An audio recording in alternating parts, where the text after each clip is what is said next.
اب یہاں غور کریں، ان اللہ و ملائکتہ، لفظ ملائکہ یہ خود جمع ہے، ملکن واحد ہے اور ملائکہ یہ جمع ہے، ملائکتہ ساتھ ضمیر بھی متصل ہو گئی، تو جمع کے صیغہ کے ساتھ ضمیر کا متصل ہو جانا معنی کلیت کا دیتا ہے، سب کا معنی دیتا ہے۔ جب رب کائنات فرما رہا ہے ان اللہ و ملائکتہ، بے شک اللہ رب العزت اور اس کے سارے فرشتے ذات مصطفیٰ پہ ہر وقت درود بھیجتے رہتے۔ اب احباب سوچیں گے کہ جب یہ معنی آ گیا کہ سارے فرشتے ہر وقت نبی پہ درود بھیجتے رہتے ہیں، تو ہم نے تو یہ بھی سن رکھا ہے کہ مالک کائنات نے جب فرشتوں کو تخلیق کیا، کچھ فرشتوں کی ڈیوٹی لگائی کہ وہ صرف ذکر کرتے ہیں، کچھ فرشتوں کی ڈیوٹی لگائی وہ قیام کرتے ہیں، کچھ صرف رکوع کرتے ہیں، کچھ سجود کرتے ہیں، کچھ بارش برساتے ہیں۔ تو جب یہ کہیں گے کہ ہر وقت درود بھیجتے رہتے ہیں تو باقی کام کب کرتے ہوں گے؟ یہ ایک ذہن میں اشکال آئے گا۔ تو سامعین یہ نکتہ سمجھنے والا ہے کہ جب رب کائنات نے فرشتوں کو خلق فرمایا، بعض فرشتوں کی ڈیوٹی قیام کرنا، بعض کی ڈیوٹی رکوع کرنا، بعض کی سجود کرنا، وہ جمیع فرشتے ایک طرف اپنی ان ذمہ داریوں کو نبھا رہے ہوتے ہیں اور ساتھ ذات مصطفیٰ پہ درود و سلام پیش کر رہے ہوتے ہیں۔ اب یہ کیسے ہوگا؟ تو سامعین جس طرح ہم درود بھیجتے ہیں، اس آیت کریمہ میں 3 مقامات پہ 3 طبقات کا درود بیان ہوا۔ سب سے پہلے اللہ نے فرمایا کہ اللہ درود بھیجتا ہے، پھر فرمایا فرشتے درود بھیجتے ہیں، پھر فرمایا ملائکہ کے بعد انسان درود بھیجتے ہیں۔ تو سامعین غور کریں، انسانوں کا، ایمان والوں کا درود بھیجنا اور ہے، فرشتوں کا درود بھیجنا اور ہے، اور اللہ کا درود بھیجنا اور ہے۔ اب یہ چونکہ وقت نہیں کہ میں الگ الگ بیان کرتا کہ اللہ کا درود کیا ہے اور فرشتوں کا کیا ہے اور عام انسانوں کا کیا ہے۔ ہمارا درود بھیجنا تو یہ ہے کہ ہم محبوب کی ذات پہ الصلاۃ والسلام علیکہ یا رسول اللہ کہہ کر، یا اللہم صلی علی کے صیغوں کے ساتھ آقا کی ذات پہ درود بھیجتے ہیں۔ اس درود کے اندر اصلاً حکمت قربت کی ہے، معرفت کی ہے، معیت کی ہے۔ فرشتے جس حال میں بھی ہوتے ہیں ادھر اپنی ڈیوٹی سر انجام دیتے ہیں، ساتھ رب کی بارگاہ میں عرض کرتے ہیں اے رب کائنات ہمیں سونے مصطفیٰ کی قربت عطا فرما، ہمیں سونے مصطفیٰ کا قرب عطا کر، محبوب کی معیت عطا کر، محبوب کی سنگت عطا کر، ہمیں محبوب کی صحبت عطا کرتا جا۔ تو فرشتے جس حال میں بھی ہوتے ہیں محبوب کا قرب اللہ سے مانگتے رہتے ہیں۔ یہ فرشتوں کا درود ہے۔ تو اس لیے رب کائنات نے فرمایا کہ جمیع فرشتے ہر وقت ذات مصطفیٰ صلی اللہ علیہ وآلہ وسلم پر درود بھیجتے رہتے ہیں۔ اب چونکہ وقت کم ہے میں صرف ایک حدیث مبارکہ نقل کرتا ہوں، روایت کرتا ہوں اور بیان کرتا ہوں، اور اس کے بعد صرف ایک واقعہ عرض کروں گا۔ میرے آقا علیہ الصلوۃ والسلام نے فرمایا کہ درود پاک کی فضیلت کیا ہے۔ آقا فرماتے ہیں من صلی علیہ صلاۃ واحدۃ، آقا فرماتے ہیں من صلی علیہ واحدۃ صلی اللہ علیہ عشر صلوات۔ آقا فرماتے ہیں کہ جو مومن مجھ پر، جو انسان مجھ پر ایک بار درود بھیجتا ہے، آقا کے الفاظ پہ غور کریں، من صلی علیہ واحدۃ، جو انسان مجھ پر ایک بار درود بھیجتا ہے، صلی اللہ علیہ عشر صلوات، رب کائنات اس بندے پر 10 بار درود بھیجتا ہے۔ اور صرف 10 درود نہیں بھیجتا، میرے آقا نے آگے فرمایا وَحُطَّتْ عَنْهُ 10 خطیات۔ صرف اللہ درود ہی نہیں بھیجتا، آقا نے فرمایا کہ مالک کائنات ایک بار درود بھیجنے کے صلہ میں اس بندے کے 10 گناہ بھی معاف فرما دیتا ہے.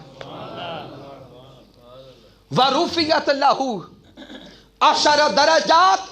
صرف گناہ بھی معاف نہیں فرماتا، اللہ فرشتوں کو حکم دیتا ہے کہ اس بندے نے میرے محبوب کی ذات پہ ایک بار درود بھیجا ہے، اس کے 10 درجات بھی بلند فرما دو. اب غور کریں، ہم نے عمل ایک کیا، سوہنے محبوب پہ ایک بار درود بھیجا. یہاں تھوڑی سی لطافت پہ توجہ کرنا، ہم نے سلام و درود بھیجا ذات مصطفیٰ پر، ہم نے درود و سلام بھیجا پیارے آقا پر، جواب آیا اللہ کی طرف سے. غور کریں، اصول تو یہ بنتا ہے کہ جس کو سلام کہیں جواب بھی وہی دے.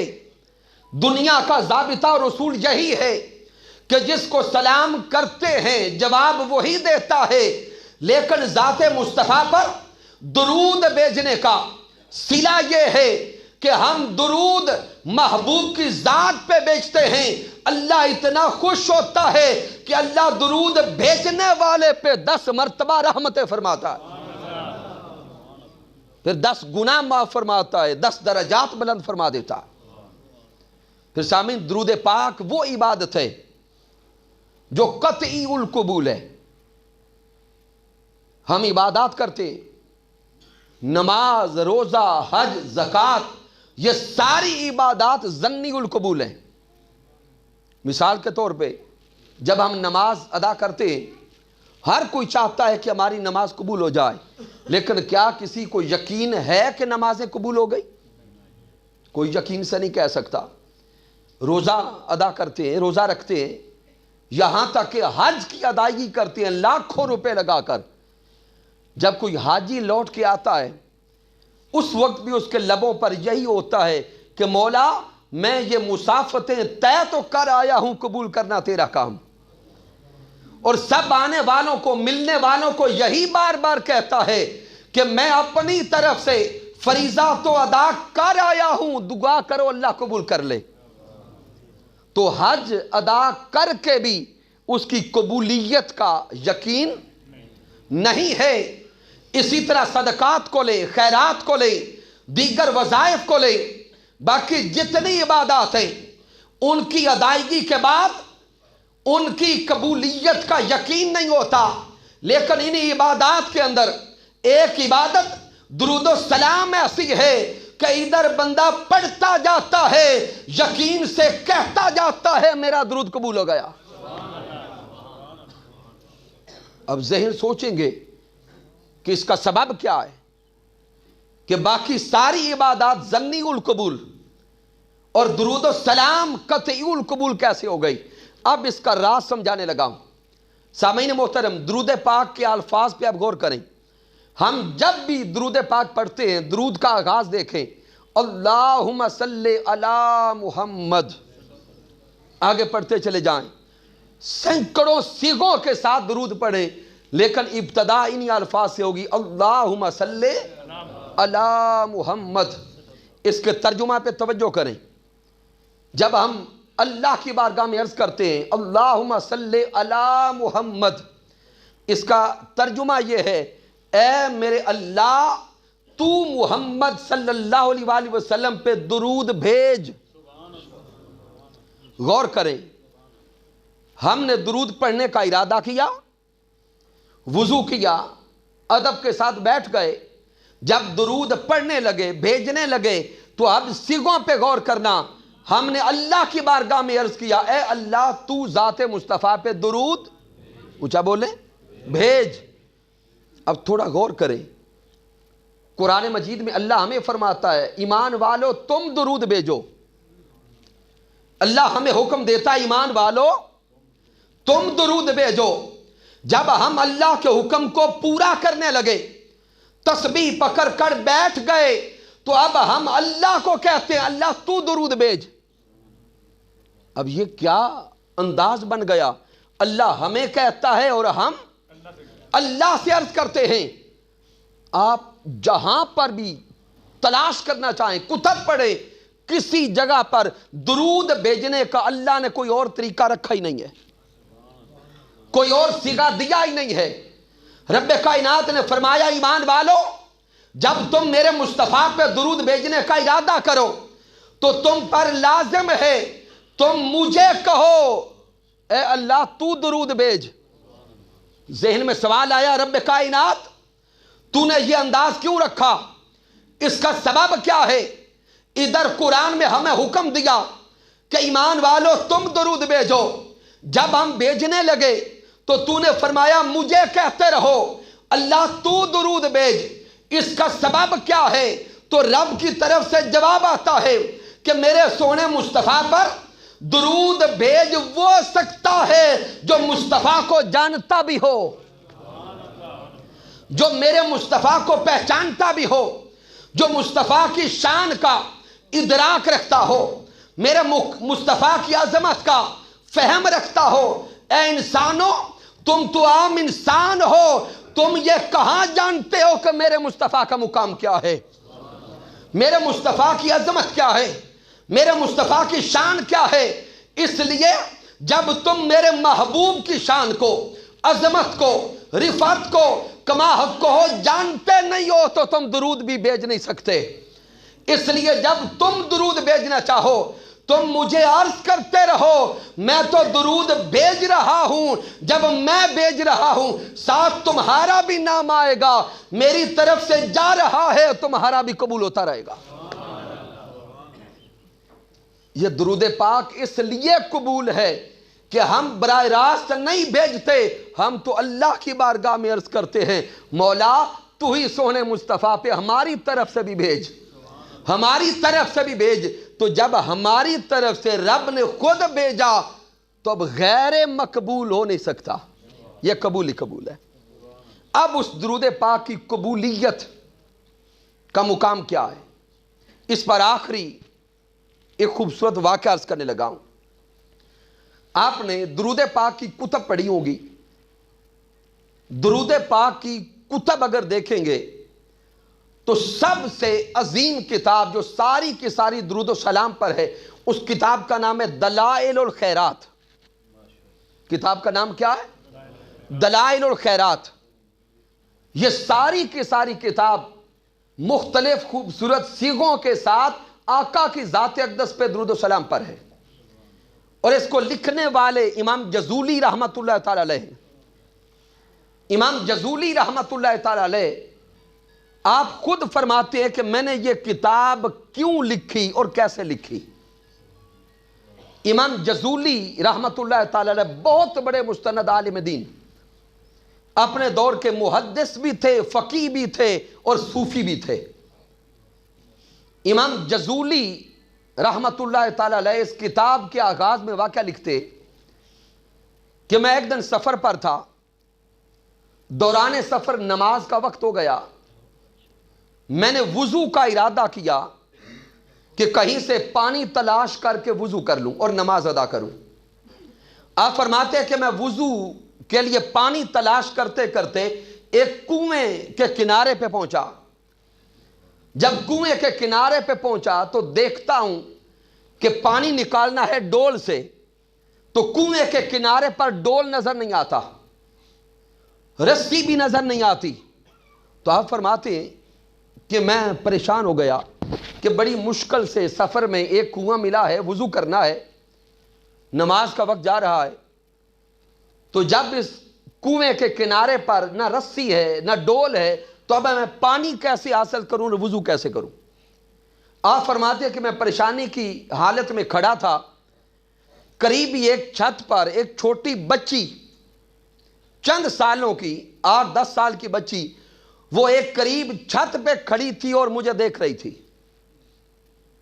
آپ فرماتے ہیں کہ جب بچی نے مجھے پریشان دیکھا تو وہ نیچے آ گئی اور مجھے آ کے کہا کہ اے امام صاحب کیا پریشانی ہے؟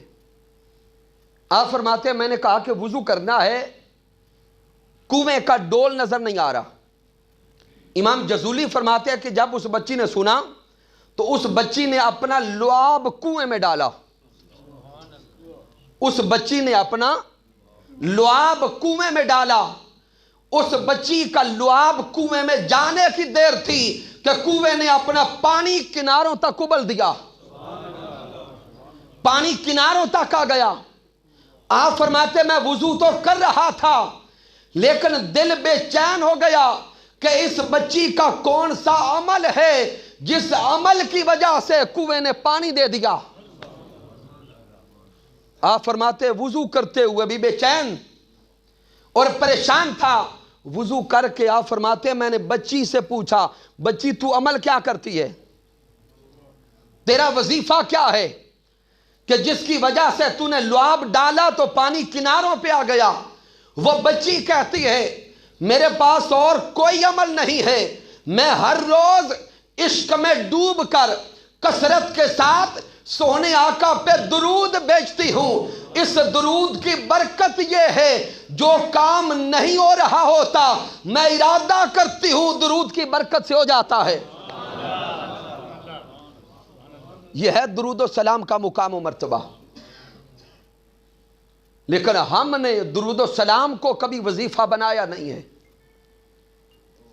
آئیے آج ارادہ کریں کہ سوہنے نبی کی ذات اقدس پر درود و سلام ہر روز پیش کیا کرے۔ پھر میرے آقا نے فرمایا کہ یوم قیامت میرے سب سے زیادہ قریب وہ ہوگا جو کثرت سے مجھ پہ درود بھیجنے والا۔ تو آقا علیہ السلام کا تو فرمان ہے کہ یوم قیامت اگر میرا قرب چاہتے ہو تو مجھ پہ درود بھیجا کرو۔ پھر آقا نے فرمایا یہ درود و سلام تمہارے گناہوں کو مٹا دیتا ہے، گناہوں کا کفارہ ہے، اور یہ درود و سلام تمہارے تن کو بھی دھوتا ہے، تمہارے من کو بھی دھوتا ہے۔ اسی لیے آج کی اس عظیم محفل پاک میں ہم اپنی عظیم ماں کے لیے مرکز منہاج القرآن گوشائے درود سے، جہاں پہ 4 کھرب 92 ارب مرتبہ سے زائد درود پاک پڑھا جا چکا ہے، وہاں سے 1 لاکھ مرتبہ درود پاک کا تحفہ اپنی ماں جی کے لیے رب کی بارگاہ میں عرض کرتے ہیں کہ رب کائنات اس درود و سلام کی برکت سے ان کو جنت میں اعلیٰ مقام عطا فرمائے۔ کی محمد سے وفات نے تو ہم تیرے ہیں، یہ جہاں چیز ہے کیا لوح و قلم تیرے ہیں، وما علینا الا البلاغ المبین۔